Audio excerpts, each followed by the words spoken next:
profitez pleinement, éteignez les lumières, mettez votre casque ou vos écouteurs, fermez les yeux, relaxez-vous.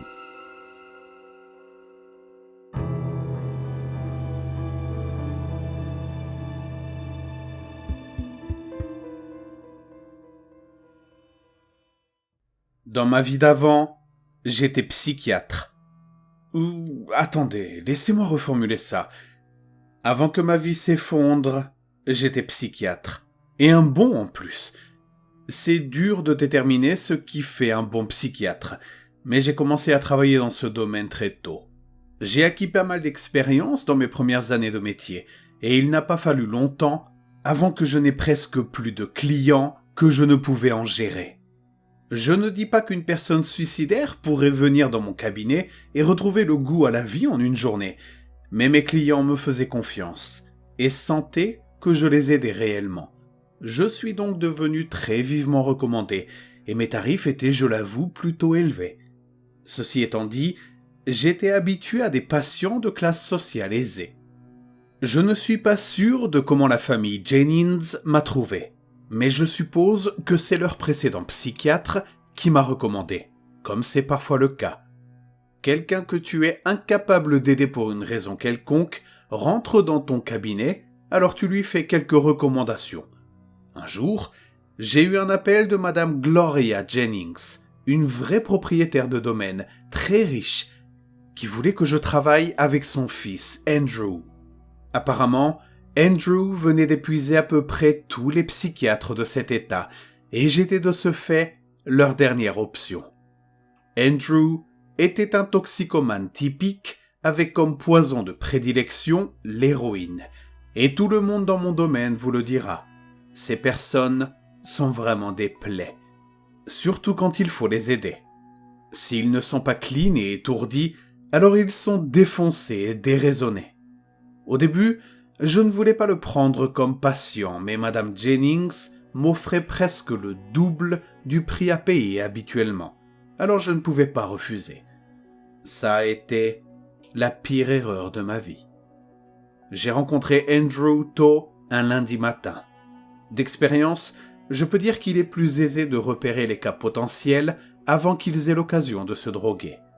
Dans le meilleur des cas, ils ne viennent même pas et vous gagnez 1 heure de libre. Mais Andrew était en avance de 15 minutes. Il avait vraiment l'air d'un héroïnomane. Des cernes sombres sous ses yeux verts, les cheveux ébouriffés et une barbe négligée poussant sur son visage. Il avait l'air d'avoir la vingtaine. Il était grand et inexplicablement mince. Et il portait des vêtements amples et simples qui ne faisaient que souligner sa maigre carrure. Je l'ai accueilli dans mon cabinet et lui ai proposé de s'asseoir. Il s'est assis et a commencé à frotter ses mains et à explorer mon bureau des yeux, en les bougeant avec une rapidité précipitée. Afin de garder mon anonymat, je me désignerai par Dr. A. « Alors, Andrew, commençai-je. Je suis le Dr. A. Pourquoi tu ne me parlerais pas un peu de toi pour commencer ?» Il m'a regardé dans les yeux pour la première fois. Il a hésité un moment, puis a commencé à parler. « Écoutez, ça fait genre la 8e ou 9e fois que je fais ça, alors je vais aller droit au but. Ma mère a probablement dû vous dire que j'étais un drogué, et c'est vrai. Je prends de l'héroïne et de la cocaïne dès que j'en ai l'occasion. » J'ouvrais ma bouche pour lui demander s'il avait déjà pris les deux en même temps, pour lui expliquer les dangers du mélange, mais il m'a devancé. « Non, je les prends toujours séparément. Je ne suis pas un idiot. » a-t-il dit. « Je ne pense pas que tu sois un idiot, » ai-je menti. J'ai connu beaucoup de gens qui se droguaient à mon époque, fais-moi confiance. Andrew n'avait pas arrêté de me regarder. Je me suis mis à l'aise dans mon siège et j'ai posé la question suivante selon ma procédure habituelle. « Pourquoi te drogues-tu » ? ?»« Eh bien, les nuits où je ne veux pas dormir, je prends de la cocaïne, et les nuits où je ne veux pas rêver, je prends de l'héroïne. » En même temps qu'il prononçait ces mots, il se frottait les mains et son regard fixe se dirigeait vers le sol. « Les nuits où tu ne veux pas dormir, tu prends de la cocaïne ?» lui demandai-je, pour être certain de ce qu'il avait dit. « C'est ça, docteur. » a-t-il dit tout en gardant les yeux rivés au sol. Et pourquoi ne veux-tu pas dormir, Andrew ? Parce que je ne veux pas voir Oublou. Il regardait de nouveau vers moi, analysant ma réaction à ces mots. « Excuse-moi, mais qui est Oublou ?» demandai-je avec curiosité. Andrew a soupiré. Oublou est un monstre que je vois parfois dans mes rêves et qui les contrôle. Et comment Oublou contrôle-t-il tes rêves, Andrew ? Eh bien, je ne sais pas si son nom est réellement Oublou ou si c'est comme ça qu'on l'appelle, mais c'est la seule chose qu'il sait dire. Et je sais qu'il les contrôle parce que jamais personne ne pourrait rêver de ces merdes qui arrivent dans mes rêves quand il est là. M'a-t-il dit. Il avait maintenant séparé ses deux mains et les gardait poings serrés, de chaque côté de sa chaise. Ça commençait à être intéressant. J'ai décidé d'aller fouiller un peu plus loin dans cette voie-là, alors je lui ai posé cette question douloureuse. « Et de quelle sorte de choses as-tu rêvé ?» Écoutez, je ne suis pas fou. Ce n'est pas comme si j'allais juste me défoncer et commencer à rêver de ces trucs bizarres. Avant, j'étais un athlète de haut niveau, et à l'allure où j'avançais, j'allais être diplômé comme major de ma promotion avant que ce truc vienne m'emmerder. Il s'énervait visiblement. « Je ne pense pas que tu sois fou. Ai-je encore menti ? Si je le pensais, j'aurais abandonné et je t'aurais demandé de partir. Je suis un psychiatre, Andrew. Je sais reconnaître un fou quand j'en vois un. » Cela semblait le calmer un peu. « Mais tu dois comprendre que je dois tout savoir avant de faire mon diagnostic. Alors je te le redemande. De quoi as-tu rêvé ?» J'ai vu qu'il se calmait. Visiblement, j'avais percé sa défense. « De choses terribles, » a-t-il dit. Tout ce qui compte pour moi, tous les gens que j'aime, subissant des choses atroces. Il regardait par terre à nouveau. « Quel genre de choses, Andrew ?» Une fois... Il a dégluti péniblement. Une fois, j'ai rêvé que j'étais bloqué à l'intérieur d'une cage, dans une cave que je n'avais jamais vue avant, et il y avait 3 hommes masqués qui violaient et battaient ma mère. Cela m'a surpris. Je tressaillais un peu et il l'a remarqué. J'étais en train de le perdre. « Continue, Andrew. » disais-je d'une manière réconfortante, tout en masquant à la fois mon étonnement et mon intérêt. Elle m'appelait, et je pleurais, et à chaque fois qu'elle m'appelait ou criait à l'aide, un homme la frappait, et peu importe à quel point elle saignait, elle continuait de crier, et eux continuaient de la frapper et de la violer. À ce moment-là, je voulais l'interrompre et lui dire que les gens normaux ne rêvent pas de ça. Ce genre de rêves sont très rares, même parmi les plus gros psychopathes. Et maintenant, je comprenais comment Andrew avait pu passer chez autant de psychiatres en seulement quelques années. Soit il était une bombe à retardement qui allait donner lieu au psychopathe le plus dangereux de l'histoire, soit il avait un nouveau trouble du sommeil encore jamais vu dans mon milieu. Les avantages de diagnostiquer un nouveau trouble étaient largement compensés par les inconvénients d'encourager un enfant qui pourrait potentiellement faire passer Ted Bundy pour un enfant de cœur. J'étais chamboulé, mais j'essayais de rester calme. Dans ces situations, il est important de ne pas se perdre dans les détails et de déterminer les faits. « Comment sais-tu que ce rêve a été causé par Oublou ?» lui demandai-je. Parce qu'à la fin du rêve, je l'entendais toujours faire cet horrible bruit. « Oublou !» Il imitait le bruit aigu qu'un petit animal pourrait faire. « Et tu entends ce bruit à chaque fois ? C'est comme ça que tu sais qu'il contrôle ton rêve ?» Je l'entends à chaque fois, mais parfois je le vois aussi, mais seulement 1 seconde, puis je me réveille. Je vois, Andrew. Tu pourrais me dessiner Oublou ? Je lui ai fait passer un bloc-notes et un stylo. Au début, il avait l'air confus, probablement parce que je croyais chacun de ses mots, mais il a pris le bloc-notes et a commencé à gribouiller. J'ai regardé ma montre. 20 minutes avaient passé. Pas mal. J'ai ensuite regardé le ciel par la fenêtre. C'était une teinte de bleu clair. J'entendais le stylo taper sur la table et le bloc-notes glisser dans ma direction. J'ai regardé la feuille et j'ai senti mon cœur qui commençait à battre violemment. La chose qu'il appelait Oublou avait un long museau pendant, un peu comme la trompe d'un éléphant, avec une langue qui en sortait. Sa tête était dépourvue de traits, mis à part 2 gros yeux totalement noirs, ovales et verticaux. Il avait 6 pattes et un torse long et fin. Il avait le dos voûté, les pattes arquées. L'articulation était située un peu au-dessus de son corps. Il pouvait visiblement se faire très grand s'il en avait besoin. Ses pieds étaient ronds, avec 6 appendices sortants, disposés à égale distance les uns des autres, comme les branches d'une étoile. Les 2 pattes de devant étaient considérablement plus longues, et avaient seulement 2 doigts extrêmement longs à chaque main, pointant vers l'avant. C'était inquiétant à regarder. Mais la créature n'avait visiblement pas d'attributs dangereux, pas de griffes ni de dents. Et pourtant, je ne pouvais me retenir d'avoir des sueurs froides en l'examinant. Je me suis arraché à ma contemplation et élevé les yeux vers Andrew, qui m'observait avec appréhension en attendant ma réaction. Je pensais avoir un diagnostic. « Andrew, je pense savoir ce qui ne va pas. » Il n'avait pourtant pas du tout l'air soulagé. « Ah bon ?» a-t-il dit d'un ton monotone. « Oui, je pense que tu as eu des rêves lucides. Ouais, je croyais aussi. » Je suis resté immobile, bouche bée.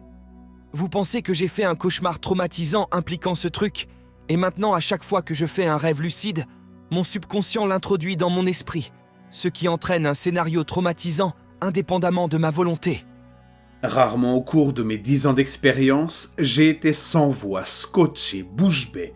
Andrew me fixait, et je le regardais sourire avec arrogance. « Je vous l'ai dit, docteur. Je ne suis pas un idiot. J'ai fait des recherches sur ce genre de choses quand c'est arrivé pour la première fois. C'est pour ça que j'ai commencé à me droguer. J'ai appris que les opioïdes pouvaient supprimer les rêves lucides, et au début, ça faisait son boulot. Mais malgré ça, il continuait de se faufiler dans mes rêves. Je vous l'ai dit, docteur. Je ne suis pas un idiot. J'ai fait des recherches sur ce genre de choses quand c'est arrivé pour la première fois. C'est pour ça que j'ai commencé à me droguer. J'ai appris que les opioïdes pouvaient supprimer les rêves lucides, et au début, ça faisait son boulot. Mais malgré ça, il continuait de se faufiler dans mes rêves. Et plus j'en consommais, et plus fort il se battait pour pouvoir revenir. Alors j'ai essayé la cocaïne pour me garder éveillé, mais j'ai compris que ça faisait juste empirer les choses. Je restais éveillé trop longtemps, j'ai commencé à faire des micro-sommeils. Je ne savais pas si j'étais éveillé ou si j'étais en train de rêver, et il a dû s'en rendre compte. Et plus j'en consommais, et plus fort il se battait pour pouvoir revenir. Alors j'ai essayé la cocaïne pour me garder éveillé, mais j'ai compris que ça faisait juste empirer les choses. Je restais éveillé trop longtemps, j'ai commencé à faire des micro-sommeils. Je ne savais pas si j'étais éveillé ou si j'étais en train de rêver, et il a dû s'en rendre compte. Vous voyez, quand il a commencé à apparaître, j'étais plus ou moins conscient d'être dans un rêve. Cette impression de flou, vous savez. Mais quand je fais des micro-sommeils, les rêves sont incroyablement nets. Il l'a compris, docteur. Il a compris que j'avais plus peur des rêves pendant les micro-sommeils, et il a d'une façon ou d'une autre rendu tous les rêves aussi clairs depuis. Honnêtement, je ne savais pas quoi dire. Soit Andrew était complètement fou, soit il était tellement intelligent qu'il développait lui-même sa propre folie. Je lui ai posé la dernière question qu'il me restait. « Quand as-tu rêvé d'Oublou pour la première fois ?» « C'était juste après la mort de mon père, » a-t-il dit, son regard se fixant encore une fois au sol. Il s'est suicidé d'une balle dans la tête quand j'avais 17 ans. La nuit après ses funérailles, j'ai rêvé que je me tenais devant sa tombe, en regardant l'herbe. Tout était normal au début. Puis j'ai entendu mon père. Je l'ai entendu crier au fond du trou. Il appelait à l'aide, il me demandait de le déterrer, mais je ne pouvais pas bouger. J'étais paralysé. Je me tenais là et je l'écoutais frapper sur le couvercle de son cercueil, tellement fort que le sol tremblait, et je l'entendais crier de peur, mais je ne pouvais rien faire pour l'aider. Et puis, je l'ai entendu. Oublou. Puis je me suis réveillé. Je suis resté immobile à le regarder pendant un bon moment. Son rejet de la possibilité que ce soit un rêve lucide était impressionnant, mais ce n'est pas rare pour un enfant de lier un épisode traumatisant de sa vie à quelque chose d'imaginaire, pour mieux comprendre ce qu'il se passe. Je commençais à mieux le cerner. « Quand as-tu vu Oublou pour la première fois ?» Il a hésité pendant une demi-seconde, mais a fini par parler. « Une fois, j'ai rêvé de mon chien Buster. J'étais derrière une grande haie, et je n'étais qu'un enfant, donc je ne pouvais pas l'escalader. Buster était de l'autre côté d'une autoroute. Il était simplement assis là, à me regarder, Et je savais, d'une manière ou d'une autre, qu'il allait essayer de traverser pour venir me voir, et je savais qu'il n'y arriverait pas. Il a couru sur l'autoroute et s'est immédiatement fait écraser par une voiture. Je criais et pleurais, mais la voiture ne s'est pas arrêtée. Elle continuait d'avancer. Buster était couché là, brisé et saignant. Il essayait de se relever et de ramper droit devant, mais une autre voiture qui allait à toute vitesse l'écrasait encore. Et ça se répétait encore et encore. Je continuais de le regarder se faire écraser et déchiqueter en morceaux par ces voitures. Ça ne s'arrêtait jamais. C'était la première fois que je le voyais. Je l'ai entendu dans mon oreille. « Oublou !» Je me suis retourné, et sa tête était à 1 centimètre de moi, avec ses gros yeux noirs qui me fixaient. Puis je me suis réveillé. Il tremblait maintenant, et on pouvait voir qu'il était prêt à craquer. Je devais arrêter de le travailler. « Ok, Andrew, je pense que c'est le bon moment pour s'arrêter aujourd'hui. » Je me suis levé et ai pris mon bloc d'ordonnance sur mon bureau. Andrew ne bougeait pas et clignait des yeux. « Vous allez me donner quelque chose pour que ça s'arrête ?» Pour l'instant, je vais te donner quelque chose pour arrêter tes rêves, le temps que je puisse déterminer d'où ils viennent. C'est important que tu aies une bonne nuit de sommeil pour t'aider à reprendre tes esprits. Je t'aide à t'aider à m'aider. Tu comprends ? Il a encore cligné des yeux. Oui, j'ai compris, merci. Il y a un nouveau médicament pour supprimer les rêves ? Eh bien, techniquement non, mais il y a un nouveau médicament appelé cyproheptadine qui est utilisé pour le traitement des rhumes des foins, mais qui a pour effet secondaire de supprimer les rêves, plus précisément les cauchemars, surtout ceux provoqués par un trouble de stress post-traumatique. Je continuais d'écrire la prescription en silence, mais je pouvais sentir le regard d'Andrew qui me visait. « Mais je ne suis pas traumatisé, c'est à cause d'Oublou. » Je sais, Andrew. Lui ai-je menti encore une fois ? Mais ça marchera tout aussi bien pour éloigner Oublou de tes rêves. Ça lui allait droit au cœur. Il était fou de joie et a bondi du sofa. Il n'arrêtait plus de me remercier et de me dire que j'étais le meilleur docteur de tous les temps et qu'il sentait enfin que la chance lui souriait. Je ne pouvais m'empêcher de sourire. Je suppose que c'est pour ce genre de satisfaction que je continue de tenir ce cabinet. Je l'ai accompagné à la porte et lui ai serré la main. Il m'a regardé droit dans les yeux et il a souri pour la première fois depuis que je l'ai rencontré. Puis, il a quitté mon bureau. C'était la dernière fois que j'ai vu Andrew Jennings vivant. 1 semaine a passé et le lundi qui suivait, Andrew n'était pas venu à son rendez-vous. À ce moment-là, d'habitude, j'aurais lâché un soupir de soulagement et j'aurais dit à ma secrétaire que je sortais pour prendre un café au bout de la rue. Mais je ne pouvais m'empêcher de penser à Andrew. J'ai quitté mon bureau en disant à ma secrétaire qu'elle devait annuler mon prochain rendez-vous. J'avais dans ma main la facture d'Andrew Jennings de notre dernier rendez-vous, sur laquelle figurait son adresse. Il était dans un appartement que sa mère avait acheté en dehors de la ville. C'était à environ 15 minutes de route depuis mon bureau. J'ai réussi à entrer par la porte d'entrée du bâtiment pendant que quelqu'un en sortait. Puis j'ai trouvé le nom d'Andrew sur une des boîtes aux lettres. Son nom venait à peine d'être écrit. J'en ai déduit que ça ne faisait pas longtemps qu'il habitait ici. Sa mère l'avait probablement installé ici pour qu'il soit plus près de mon bureau, pour faciliter la communication. C'était le dernier appartement au 1er étage. Je me suis arrêté 1 seconde, réfléchissant à ce que j'étais en train de faire, mais ma curiosité l'a emporté sur ma raison, et j'ai tapé 3 fois à sa porte. Pas de réponse. Pas un mouvement à l'intérieur. Après avoir écouté pendant un bon moment, j'ai tapé 1 fois de plus fort. « Andrew, c'est le docteur A. Tu peux ouvrir la porte, s'il te plaît ?» Toujours rien. J'ai alors essayé de tourner la poignée, et étonnement, elle n'opposait pas de résistance. Je pouvais sentir le poids de la porte glisser. Elle était ouverte. Je ne pourrais vous dire combien de temps je suis resté là, la main sur la poignée à réfléchir. Je pensais à ce que les gens en diraient. Le docteur qui se permettait d'entrer dans l'appartement de son patient. Le docteur qui allait peut-être trouver son patient bourré d'héroïne ou ayant potentiellement fait une overdose. Une overdose d'héroïne ou peut-être une overdose de ce nouveau médicament qu'il lui avait prescrit. À lui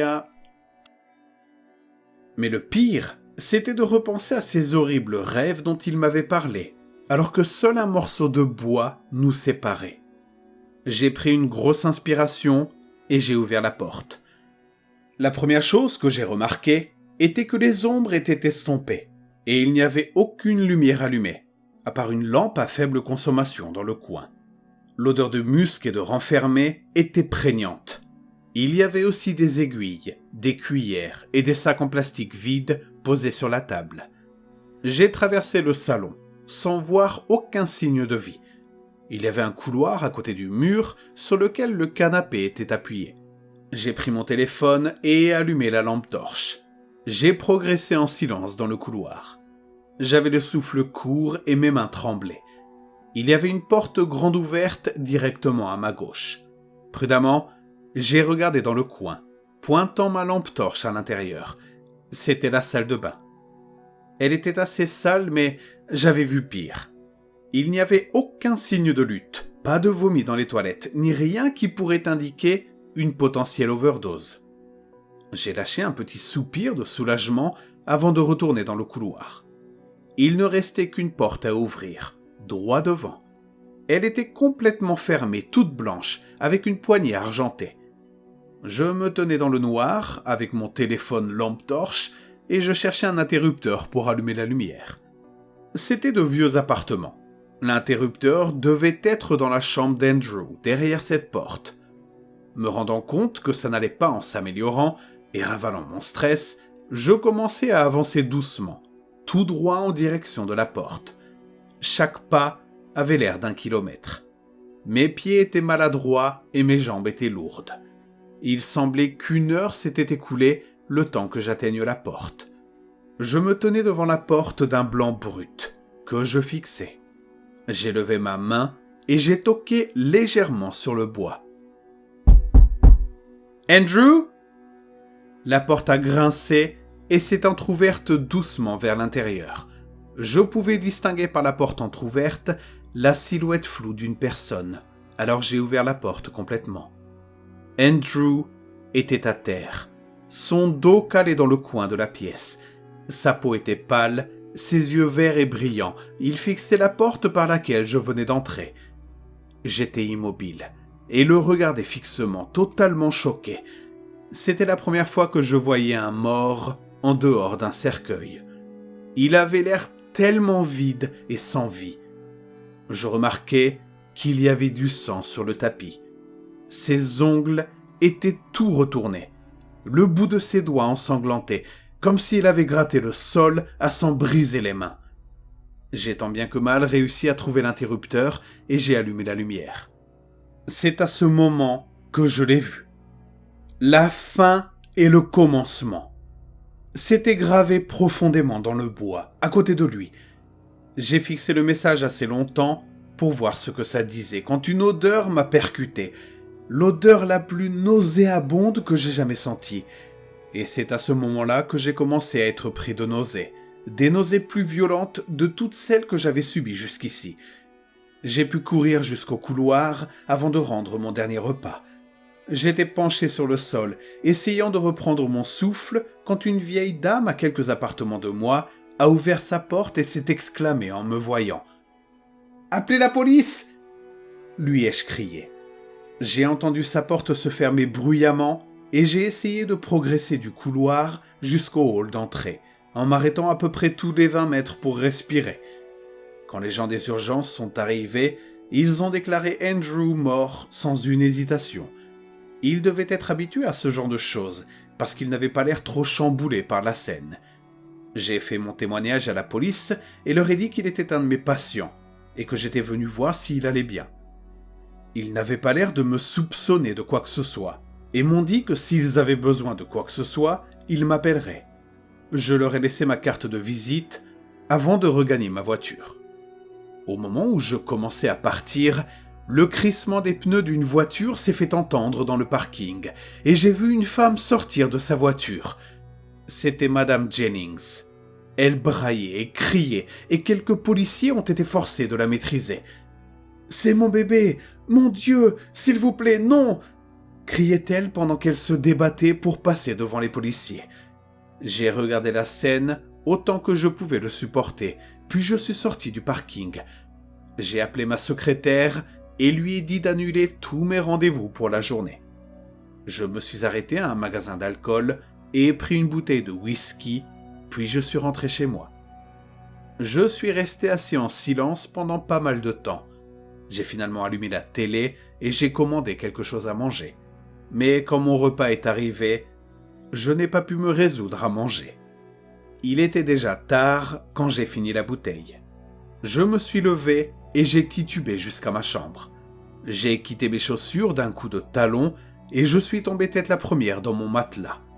Je suis resté allongé en pensant à Andrew, à son corps inerte, calé dans le coin, me fixant avec ses grands yeux verts, et à ces derniers mots, gravés dans le bois, la fin et le commencement. Ces mots résonnaient dans mon cerveau. Mes pensées devenaient plus lentes et mes paupières plus lourdes. La fin et le commencement. Cette phrase se répétait encore et encore dans ma tête. Je me sentais m'assoupir quand je l'ai entendue, venant de nulle part et de partout à la fois. Cette voix qui disait « Oublou ».